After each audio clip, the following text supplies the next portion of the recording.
They were fishermen before they heard the call. Casting their nets into the Sea of Galilee, Peter and Andrew stopped as Jesus of Nazareth approached, looking into their eyes, and spoke the simple words, "Follow me." Matthew writes that the two fishermen straightway left their nets and followed him. Then the Son of Man approached two other fishermen who were in a ship with their father, mending their nets. Jesus called to them, and James and John immediately left the ship and followed the Lord. Have you ever wondered what it must have been like to have lived in the days of the Savior? If you had been there, would you have heeded the call, "Follow me"? Perhaps a more realistic question might be, if the Savior were to call you today, would you just as willing leave your nets and follow him? I am confident that many would. But for some, it may not be such an easy decision. Some have discovered that nets, by their very nature, are sometimes not so easy to leave. Nets come in many sizes and shapes. The nets that Peter, Andrew, James, and John left were tangible objects, tools that help them to earn a living. Nets are generally defined as devices for capturing something.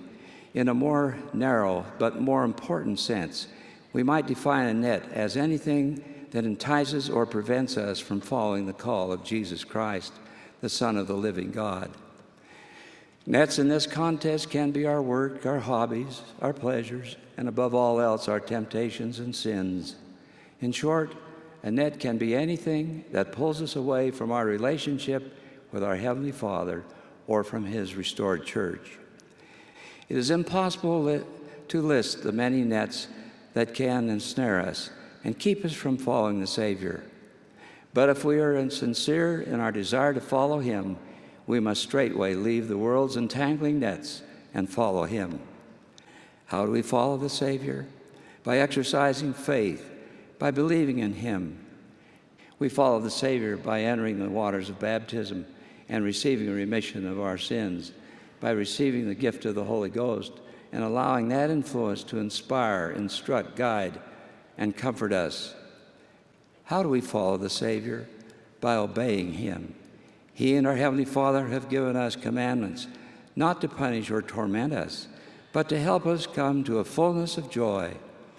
In contrast, when we cling to our sins, our pleasures, and sometimes even our perceived obligations, resist the influence of the Holy Ghost, and put aside the words of the prophets, we then stand at the shore of our own Galilee, nets lightly entangling us. We find ourselves unable to leave them behind and follow the living Christ.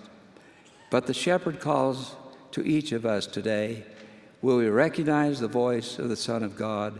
Will we follow Him? I testify to you this day that the time will come when every man, woman, and child will look into the Savior's loving eyes. On that day, we will know with a surety the worth of our great decision to straightway follow Him. That each of us may hear the call of the Master and straightway leave our entangling nets and joyfully follow Him is my earnest prayer in the name of Jesus Christ. Amen.